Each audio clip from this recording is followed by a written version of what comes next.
Ku izina ry'Imana Data na Mwana na Roho Mutagatifu, amen. Babyeyi, inshuti, bavandimwe, bana b'Imana, nimuhumure, Imana irahari. Tubahaye ikaze mwese kuri buri munsi. Niba ushaka kudukurikira kuri buri munsi, jya kuri YouTube wandikemo ijambo buri munsi, ushakashake buri munsi, maze uhahuriye n'Imana. Imana turi kumwe buri munsi.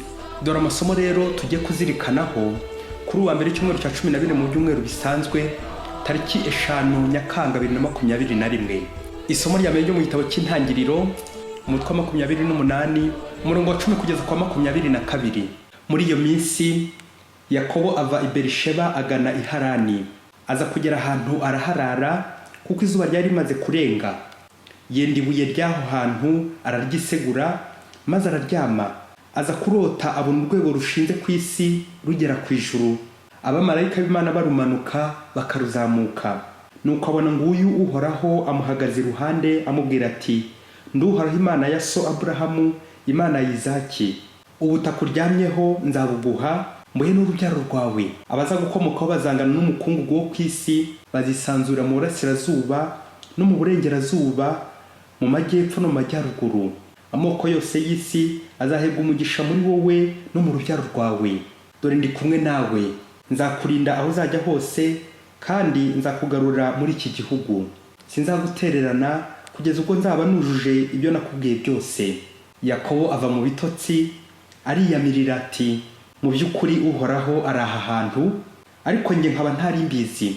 Ubwo babura mutaha ati, mbega aha hantu ko hateye ubwoba. Aha hantu si ikindi kitari inzu y'Imana, aha hantu ni ryo rembo ry'ijuru. Nuko Yakobo arazinduka, yenda ryabuye yari yiseguye, araryegura, ararishinga, arisukaho amavuta ku isonga. Aho hantu ahita Beteli, ari byo kuvuga inzu y'Imana. Ariko mbere uwo mujyi witwaga Luzi.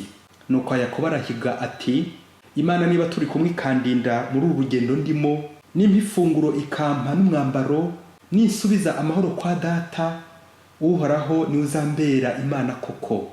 Iri buye nshinze rizaba inzu y'Imana. Iryo ni ijambo ry'Imana. Zaburi ni ya 91. Uhoraho ni uzambera Imana. Umuntu utuye aho musumba byose yibera, yikinga mu gicucu cy'ushobora byose. Ndabwira Uhoraho nti, uri ubuhungiro bwanjye n'inkunga yanjye, Mana yanjye niwe niringiye. Niwe uzakugobotora mutego w'umuhigi w'inyoni, azagutwikiriza amababa ye, maze uzahungire munsi y'amoya ye. Ubudahemuka bwe n'ingabo n'umwambaro w'intamenwa. Ubwo yanyiziritseho nzamuzigura, nzamurinda kuko azi izina ryanjye.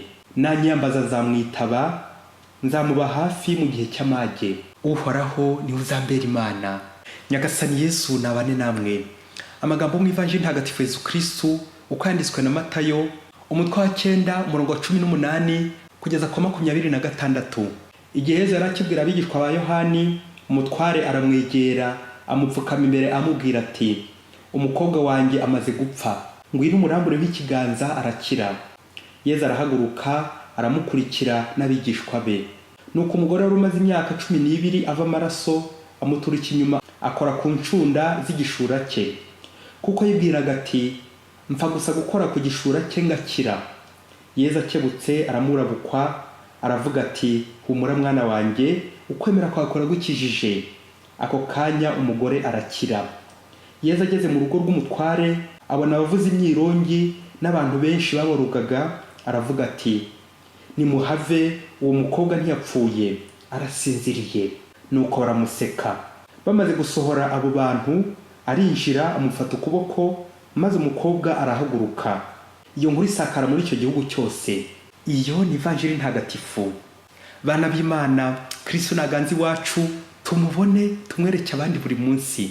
Yamvuga igira iti, l'autorité n'est jamais absent, il est toujours présent. Umuyobozi ntasiba, ntakerererwa. Umuyobozi ahora hari.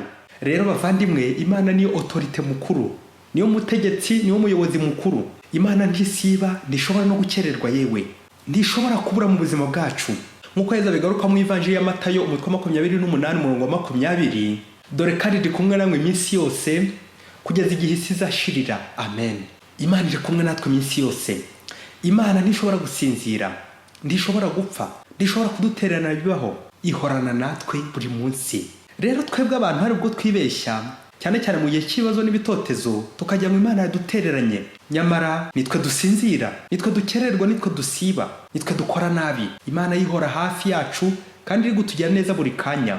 Rero abantu burya nitwe dushobora gupfa cyane cyane nyine igihe twabuze Imana. Imana yihora iturunze ubudahumbya nk'imbonyi y'ijisho amasaha 24 kuri 24.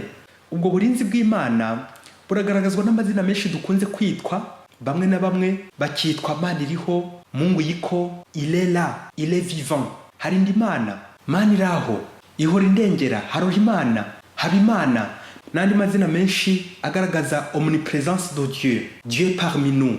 Ko Imana iduhoraho kandi duhozaho ijisho ryayo. Ni amahirwe rero akomeye bavandimwe guhorana n'Imana. Nka Bikira Mariya wuje inema uhorana n'Imana. Afite inema nyine kuko ahorana n'Imana. Umuntu wahuye n'Imana, umuntu uhorana n'Imana abona umugisha nka Abrahamu, nka Yakobo n'abandi benshi n'ababikira Mariya. Bavandimwe rero mu byo dukora, mu byo tuvuga, mu byo dutekereza, tujye tuzirikana ko Imana iri aho hantu. L'omniprésence de Dieu. Mu isomo rya mbere twumvise uburyo Imana yabonekeye Yakobo ndetse yamubonekeye asinziriye. Dieu veille toujours sur nous. Imana ntisinzira, nitwe dusinzira. Nuko Imana ikabwira Yakobo iti, nduhoraho Imana ya so Abrahamu, Imana ya Izaki.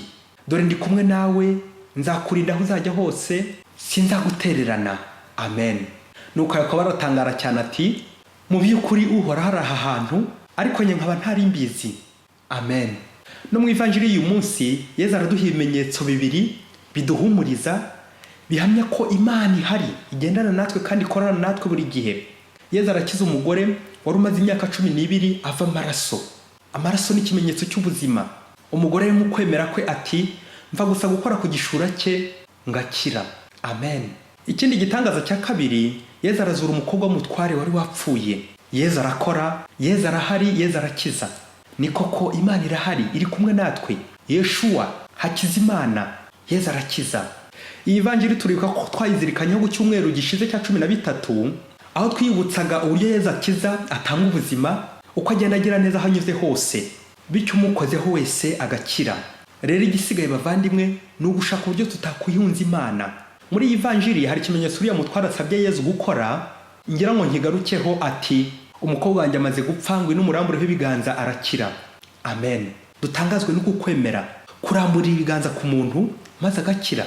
Uwo mugenzo wo kurambura ibiganza tuwukoresha cyane cyane muri liturujia nk'ikimenyetso gihamagara Imana, gutabaza ubuvunyi bw'Imana, ubasha bw'Imana, cyane cyane mu masakamento ko ari 7: batisimu, penitensia, ugukomezwa, ugusigwa kw'abarwayi, ubusaseredoti, ugushyingirwa. Irya nyuma ngiye gusorezaho atari ko ari ryo ryari gusoza, ni Eucharistia, c'est le sommet, ni ihatsandi yose, niryo zingiro n'ipfundo ryandi yose, cyane cyane mu gitambo cya misa, aho hose hamo kuramburwaho ibiganza, twizeye ko Imana imanutse, cyane cyane muri consecration n'ahandi henshi turambura ibiganza. Uko kuboko kurambuye ni ikimenyetso cyo ko Imana igiye kuza cyangwa iri aho hantu mu butatu butagatifu. Dutangazwa nuko muri ivanjiri uyu mutware aza agaciro ko kurambura ibiganza. Wasanga utabizi kandi uri umukristo. Uyu mutware arashimishije. Ibiganza birambuye bigaragaza ko Imana ihari, Imana igiye kuza, Imana irakora, Imana irakiza. Hakizimana. Kurambura ibiganza rero mu isengesho no gutabaza ubuvunyi bw'Imana, ububasha bw'Imana ngwize, no guha Imana karibu. Nawe umukristo rero nkuko umutwara bigenje kuri Yesu, nawe ntukareke padiri akugendana atakuramburiye ibiganza, ataguhaye umugisha. Nuko rero ibyo biganza by'umupadiri birambuye bigomba guhora byigengesera kugira ngo abari umugisha bikomeza gutanga gusa. Nicyo byasigiwe amavuta gusa, gukiza abantu, kugaragaza ko Imana ihari, présence de Dieu, gutabaza ubuvunyi bw'Imana ku muryango wayo kugira ngo Imana ibubabarire. N'umuntu mukuru mu rugo rwe nawe arambura ibiganza agasabiraho mu rugo rwe, nk'abagabo n'abandi bose bahagarariye abandi, les chefs. Mbese ni nkaho nyine muhagarariye Imana muri urwo rugo, muri uwo muryango.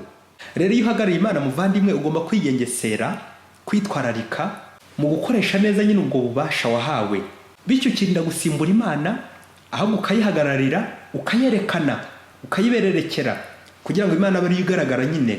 Ese mugabo mu rugo rwawe ushobora kuratira abandi bagabo nka Yakobo uti, Imana iri mu nzu yanjye, kandi abana baragucitse, bagiye kwa mayibowe inzererezi hirya no hino, wataye urugo, wasize umugore n'abana mu nzu y'ikodi, umugore yirirwa mu birego ku murenge ashaka gatanya kubera intambara zawe za hato na hato zo gutaha amajoro, kujya mu tubyiniriro, mu nzu z'indaya, kujya mu makabari gihishwa muri korona, kuza wasinze waborewe. Ntiwite ku rugo rwawe kandi Imana yaragushinze. Imana iri iwawe.